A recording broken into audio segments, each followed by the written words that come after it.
असदुद्दीन ओवैसी के पूर्वज कौन है? ओवैसी के कितने बच्चे हैं? ओवैसी की कुल संपत्ति कितनी है? ओवैसी की पत्नी कौन है? ओवैसी परिवार का इतिहास क्या है? असदुद्दीन ओवैसी शिया हैं या सुन्नी? ये कुछ ऐसे सवाल हैं जो AIMIM चीफ असदुद्दीन ओवैसी के बारे में गूगल में रोजाना सर्च किए जाते हैं। हैदराबाद की सांसद की पूरे भारत में अपनी एक अलग पहचान है।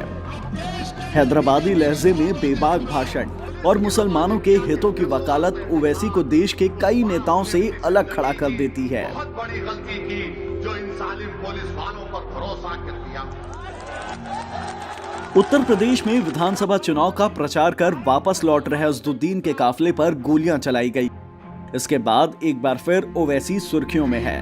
तो आज तक एक्सप्लेनर की इस वीडियो में बात असदुद्दीन ओवैसी की, उनकी देश की राजनीति में पकड़ की, उनका इतिहास क्या है और उनका फ्यूचर क्या होगा। ओवैसी के राजनीति की शुरुआत जानने से पहले उनकी पार्टी AIMIM यानी कि ऑल इंडिया मजलिस इत्तेहादुल मुस्लिमीन के बारे में जान लीजिए।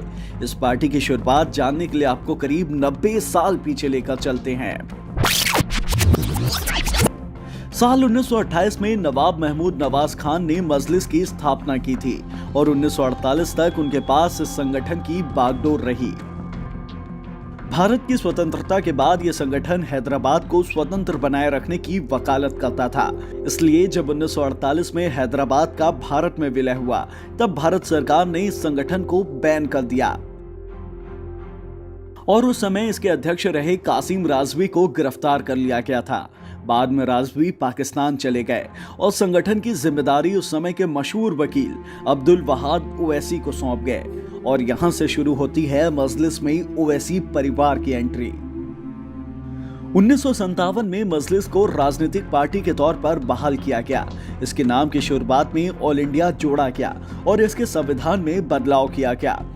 अब्दुल वहाब ओवैसी के बाद साल 1976 में पार्टी की जिम्मेदारी उनके बेटे सलाहुद्दीन ओवैसी को मिली, जो साल 2004 तक लगातार 6 बार हैदराबाद से सांसद रहे।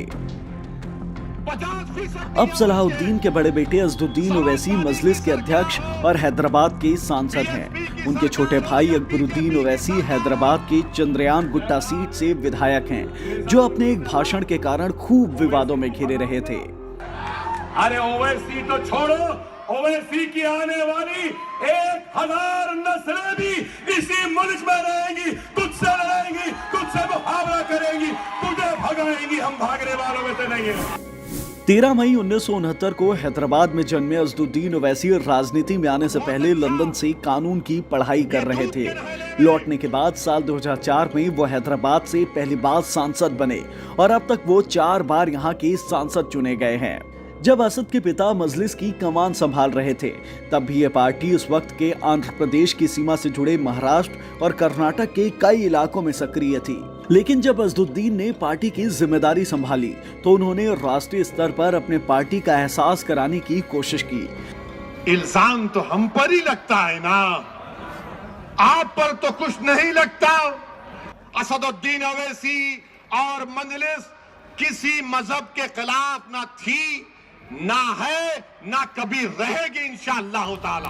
आज महाराष्ट्र में AIMIM के सांसद हैं, विधायक हैं। लोकल निकाय चुनाव में AIMIM को सीटें मिलती है। बिहार में मजलिस के पास विधायक हैं। आज दोनों ओवैसी भाइयों की रैलियों में खूब भीड़ जुटा करती है। इसके अलग भी उनके प्रशंसकों और आलोचकों का एक बड़ा वर्ग है। असदुद्दीन ओवैसी की ओर से संसद के अंदर, समाचार चैनलों की चर्चाओं में और राजनीतिक रैलियों में दिए गए भाषणों के वीडियो सोशल मीडिया पर खूब देखे जाते हैं। ऐसी नॉलेज बढ़ाने वाली एक्सप्लेनर वीडियोस देखने के लिए जुड़े रहें आज तक के साथ।